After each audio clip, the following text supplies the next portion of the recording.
Welcome to Samba Samba. Enjoy the video. You start with safety and the immediate first checks. Power the device off, discharge capacitors, and if possible, remove the Mosfet so parasitics don't confuse readings. Once done, set your digital multimeter to diode mode and identify gate, drain, and source. You probe drain to source to observe the intrinsic body diode forward drop. It should read around 0, 5 to 0. 9 volts in one direction and open in the other. Make sure to record these baseline readings. Now you perform the middle, more detailed tests that reveal functional behavior. First, measure gate-to-source resistance. You should see megaohms indicating insulation. If it's near 0, the gate is shorted. Next, apply a known gate charge.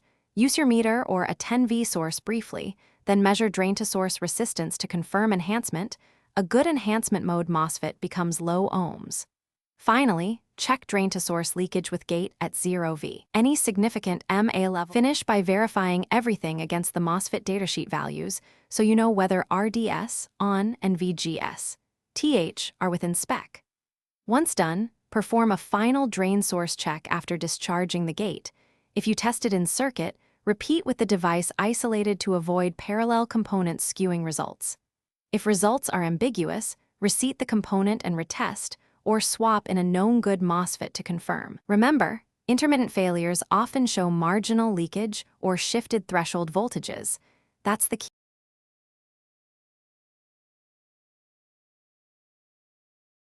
Thanks for watching. Consider subscribing if we helped you.